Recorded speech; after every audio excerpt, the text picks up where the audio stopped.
I don't know about you, but is anyone else a little bit rattled at how quickly the vast majority of people have moved on from the fact that they are eating kids? They have not stopped eating children just because the Epstein files came out. And I'm just here to remind you today that there is still yet to be any arrests. They are still eating kids, and it is absolutely fucking ignorant to think that the trafficking and the adrenochrome and the eating and torture of children has stopped. So this is just your daily reminder to stay outraged and to not stop speaking about this. And I know a lot of y'all won't really believe this or know this because y'all really ain't active in y'all kids' life. But them people in the schools and stuff like that are dumbing them kids down, and they being paid to dumb kids down. I keep trying to tell y'all, the new deals are devilish deals. TikTok people coming down my timeline.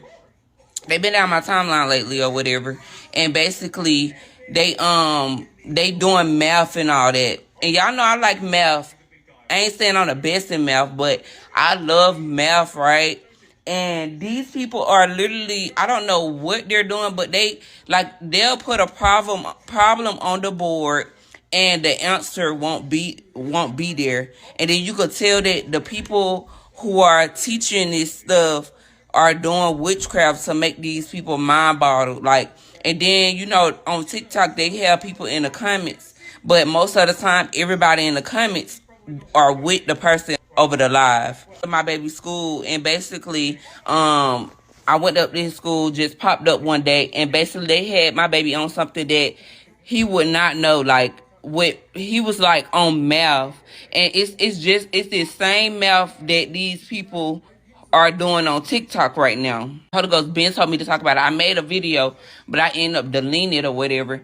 But if you really get out here and talk to these children will tell you that they don't be having teachers. They talk about they never have homework. Kids out here in this neighborhood, they don't know nothing. They don't even know how to count money. They don't even know the difference between a quarter and a nickel. They don't even know how to count money, bro. This is where it's coming to. If you ain't actively doing anything because me too, God been telling me, teach my kid, and I do, but I'm not as consistent because I don't feel like that's my field, but I'm not consistent in that area.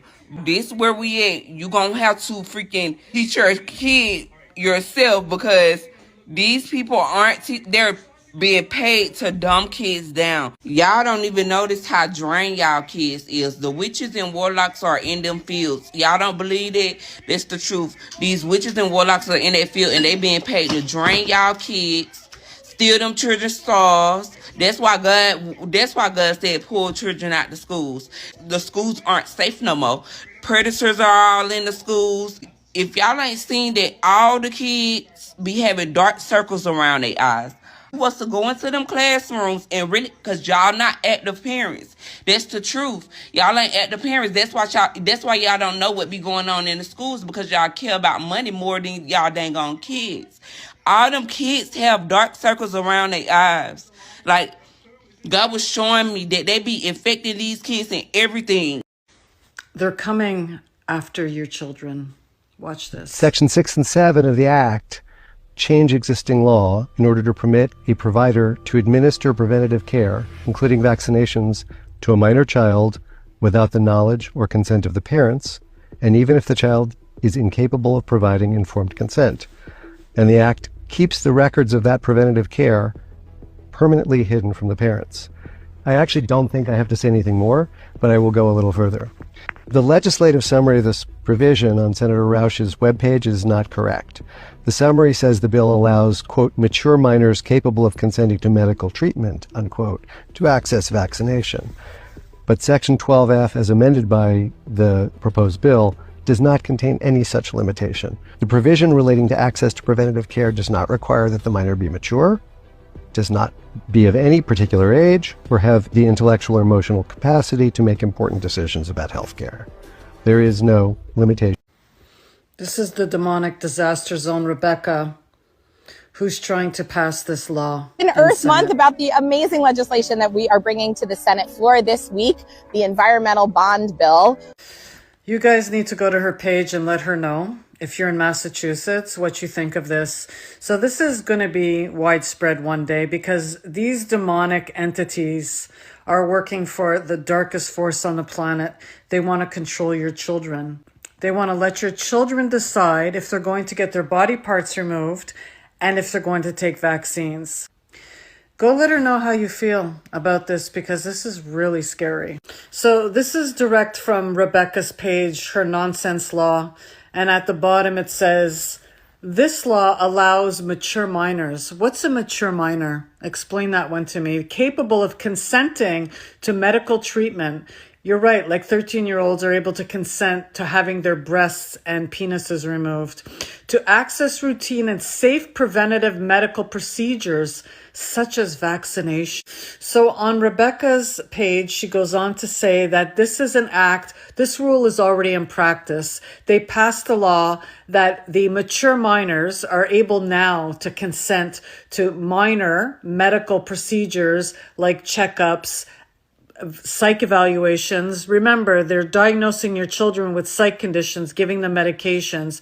But she goes on to say most of the time, mature minors will include their parents in this decision making. She says this law was really just made for children who come from families of abuse or abandonment. We know what they do with kids who are abused or abandoned, right? It's called trafficking. If I told you who she was, would you believe me? If I told you she was, would you believe me?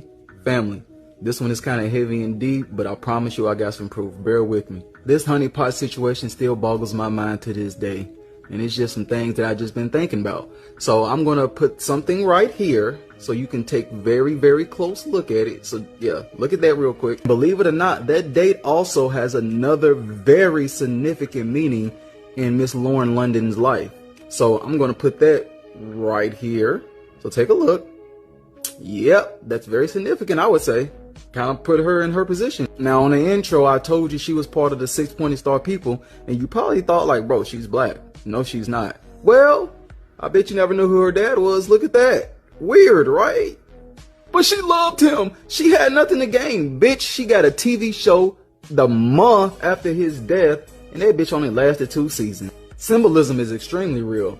Now, the cultivated mind knows that the white horse here is the white horse to death, so the biggest proof was behind me the whole entire video. Didn't even peep game. And as far as my boy Nipsey here, why did he have to go? Well, he was an educated Negro. He owned his master, so he was unnegotiable with. You remember that thing he did with Diddy when Cassie and Lauren was in the room? Hey, we gonna clap all night. Keep that in your mind. And not only that, he was a Crip that was letting all the gangbangers know that we're more powerful together than separated and all that other bullshit. Whoa, whoa, whoa, LA gang unity? No, sir. Get him gone. So, what happens when you do shit like that? Honeypot. Honeypot. Alright, now what the hell Fred Hampton got to do with Nipsey Hussle? Absolutely nothing. But it speaks to history. When you cannot control the educated Negro, you put someone in a position extremely close to him to get him gone. It's their way, it's their tactic, it's all they know. How else do you control the educated Negro? You get someone right in their vicinity. So yeah, this is my honeypot update and I'm sticking to it. Is that enough proof for you? Leave a comment and let me know. And if it is enough proof for you, go ahead and repost so everyone else can see what we all see now. And as always, stay informed and stay sharp.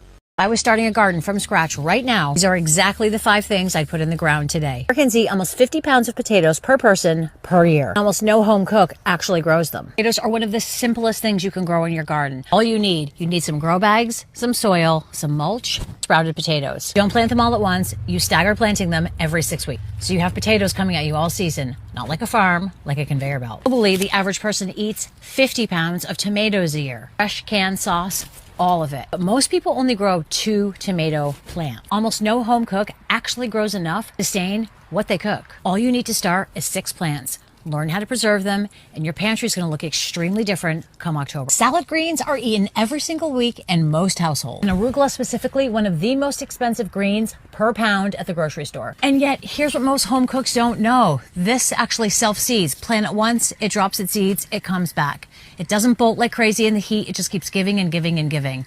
This is an exceptional plant to have in your garden. This one really gets me. The average person eats 14 pounds of onions a year. Every year. Almost no home cook grows them because they seem complicated. But they're not. Go in the ground and you ignore them. You just have to know which zip code your onion belongs to. Don't worry, I've got a real explaining what that means. Here's the one that blows my mind. Nutrition experts say that we should be eating 5 times the amount of beans the average person consumes. Beans are the cheapest protein on the planet, and they're good for your soil. Growing them in your garden actually benefits all of your plants. A bag of beans sitting in your cupboard right now, these are seeds that you could plant in your garden right now. You could be growing these. Stop thinking you need to build a garden around someone else's Pinterest board or what looks good at the garden center. Your grocery store list is better than any seed catalog. My goal is to help you reframe the way you think about growing food. It's way easier than you think and way less complicated when you grow what you actually eat.